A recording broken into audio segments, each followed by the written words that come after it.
તમારું હાર્દિક સ્વાગત છે. ચાલો આપણે વિજ્ઞાનનો આજે એક મસ્ત મજાનો ટોપિક બનીએ. ઘટના 1 માં બે ભાઈઓ વાતચીત કરે.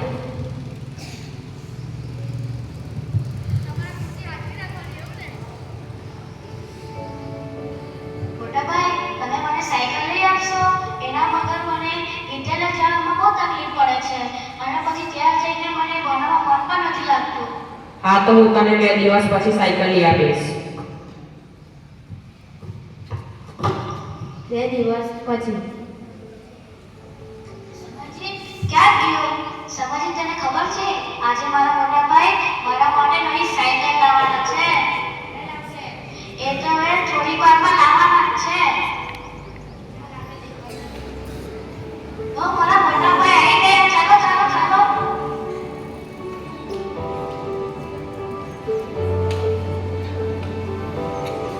મોટા ભાઈ, આ સાયકલ તો કેટલી મસ્ત છે. એની રીત પણ કેટલી સરખે છે. એનું હેન્ડલ પણ કેટલું સરખે છે. હવે હું એક આટો મારી આવું.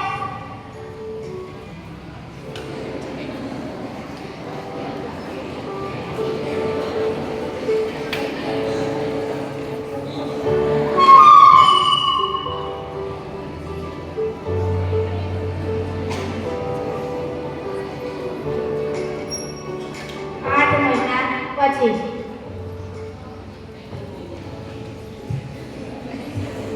મોટા ભાઈ, ક્યાં ગયા?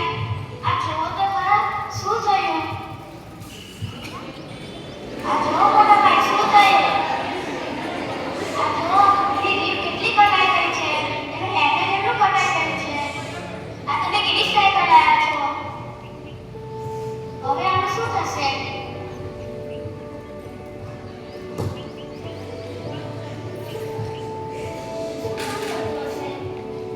ઘટના 2 માં 3 બહેનો વાતચીત કરે.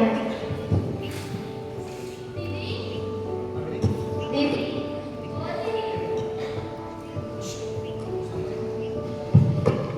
દીદી, ઓ દીદી, દીદી, જલ્દી આવો. મારે તમને અગત્યનું કામ કહેવું છે. જલ્દી આવો. શું છે ઈશા?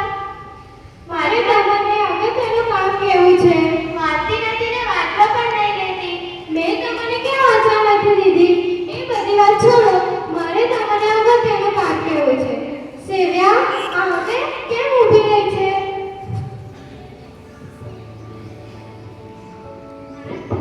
મારા પિતાજીએ મને ચાંદીના ઘરેણાં લાવી આપ્યા છે.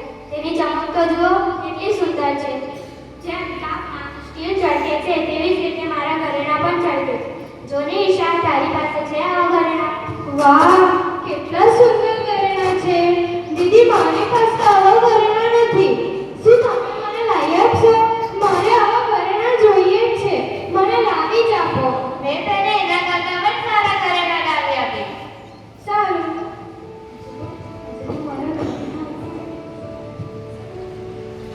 2 દિવસ પછી.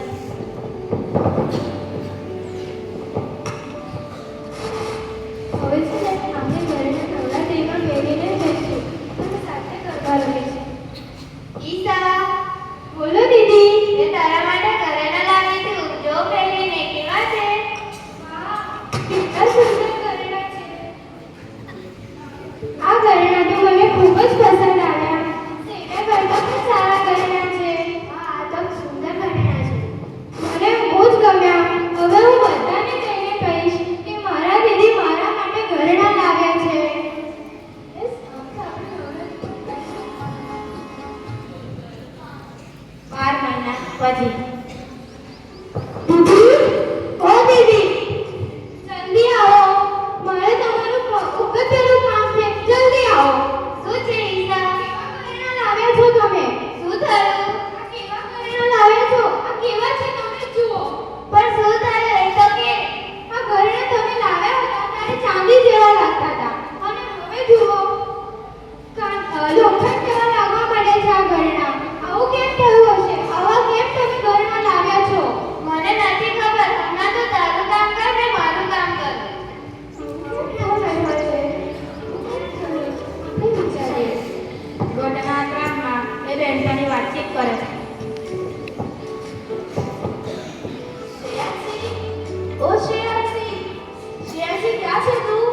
શ્રેયાંશી, હા બોલને શ્રુતિ. સારું, આજે વિજ્ઞાન દિવસ છે તો આપણે તેને લગતું એક ગીત ગાઈએ.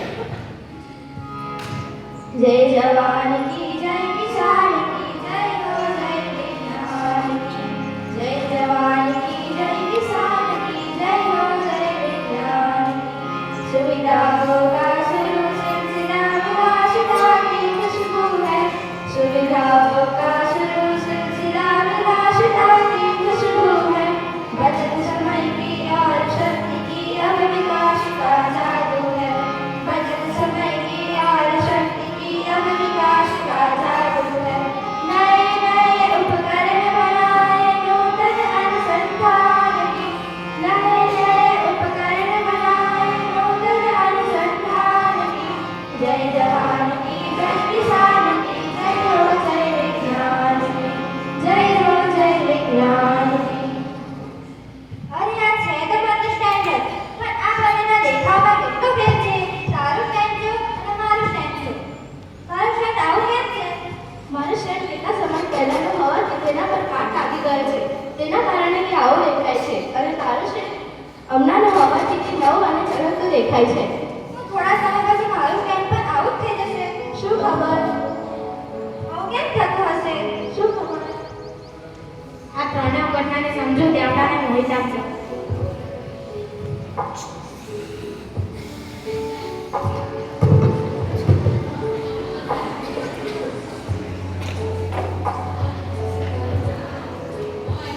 આપણે જોયું કે ઘટના એકમાં સાયકલના ટાયરોની રીંગ કટાઈ જાય છે, ઘટના બેમાં સોના ચાંદીના ઘરેણા લોખંડ જેવા દેખાય છે અને ઘટના ત્રણમાં બાઇકના સ્ટેન્ડ પણ કટાઈ જાય છે.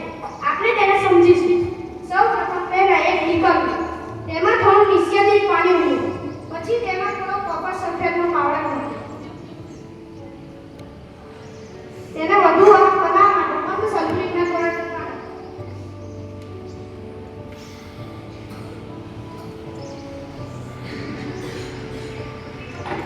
તેમાં બે ઇલેક્ટ્રોડ ઉગાડો અને તેને બેટરી સાથે જોડો. બેટરી સાથે જોડતા તેમાં વિદ્યુત પ્રવાહ પસાર થાય છે અને વિદ્યુત પ્રવાહ પસાર થવાને કારણે કોપર અને સલ્ફેટ બંને છૂટું પડી જાય છે અને કોપર એ બેટરીના ઋણ છેડા તરફ આકર્ષાઈને જમા થાય છે અને બેટરીના ધન છેડા તરફથી કોપરનું ધોવાણ થાય છે અને પાણીમાં મિશ્રણ થાય છે. આ પ્રક્રિયાને ઢોર ચલાવવાની પ્રક્રિયા કહે છે.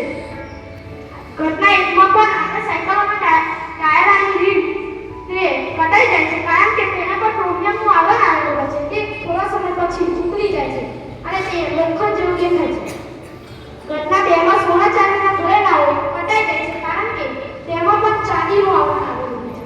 તે થોડા સમય પછી ઉકળીને લોખંડ જેવા દેખાય છે. ઘટના ત્રણમાં પણ આવું જ થાય છે કે માઇકના સ્ટેન્ડ પર ક્રોમિયમનું આવરણ હોય છે અને તે થોડા સમય બાદ ઉકળી જાય છે અને તે લોખંડ જેવું દેખાય છે. શું તમે બધા સમજી?